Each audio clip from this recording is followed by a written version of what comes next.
Now welcome to another Down the Rabbit Hole video, and I'm playing a Genesis homebrew here that I found out about. There's a guy that I subscribe to. I wanted to give him a shout out. The name of the channel is The New Retro Show, and the guy who hosts it is Bearded Mike, because he's got a big beard. And every once in a while he'll do videos about homebrews you can play on your 2600 or your Commodore 64 or the Genesis, as in this case.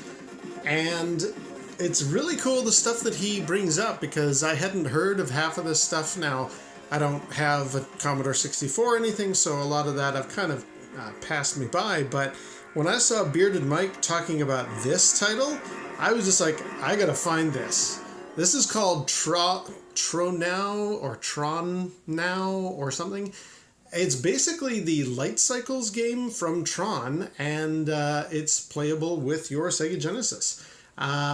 I'll put a link below and also instructions on where you can get this ROM, because all the links that take you to where Tro-Now, I'll call it Tron Now.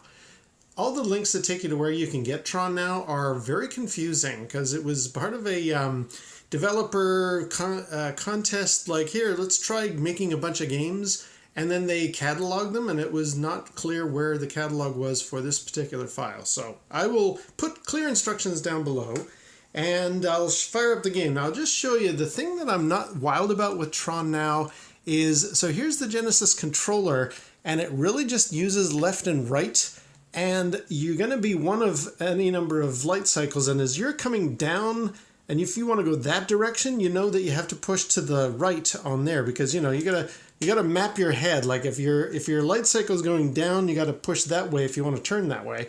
And then if you're turned that way, now you got to rotate it in your head, because now pushing in that direction is going to make you go up. So you do have to kind of pay attention to where you're, which direction you're going on the D-pad. And it really doesn't use very many other buttons. So let me just fire it up here, and I'll show you what a game is like. Okay, so we can choose to have 2 bikes on the screen or 4. I will show you 2, but honestly it's better with 4. And it's a 1 or 2 player game. Since I'm just here on my own, I'll play with one player. And basically that's me, the gold cycle there on the left. And the more I play, the more times the AI is going to die. It's good old Light Cycles, and I mean, I love the Light Cycles game. I've talked about it both, what was that one that was for the computer? Can't think right now because I got a turn. Okay, yeah, I've already talked about a Light Cycles Tron GL, which was really, really good. And I'm a big fan of the Atari 2600 game Surround, which is basically this in a very, very early rudimentary state. So now what we've got is basically that game again, but with the proper Tron sort of vibe. You got this awesome background grid, and the graphics look amazing. The only problem is it's a little bit of a dull game. I'm just about to die here, so I'm going to play with 4 players next. This time we'll have 4 riders playing, and just myself playing the game on my own. And again, that's me in the top left, the gold bike. And it's definitely a different dynamic when you've got this many cycles on the screen. But my complaint is that there's not a lot to the game. Oh, you got me. There's not too much to the game. I mean, compared to GL Tron, where you can at least speed up, this game is just the surround idea. Like, you're just basically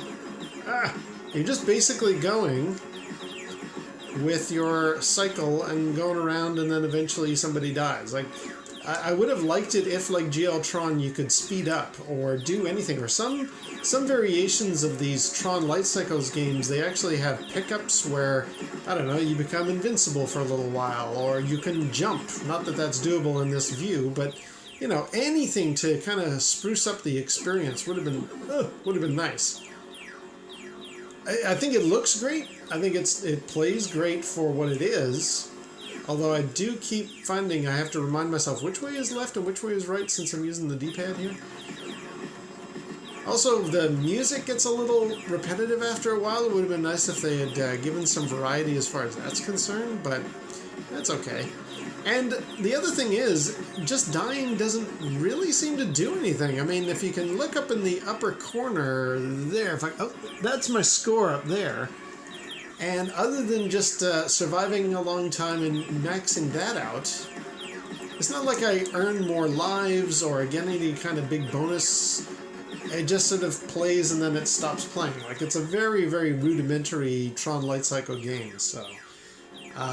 when I saw Bearded Mike talk about it, I thought, oh my god, I really love Tron Light Cycle games. I'm totally going to get this.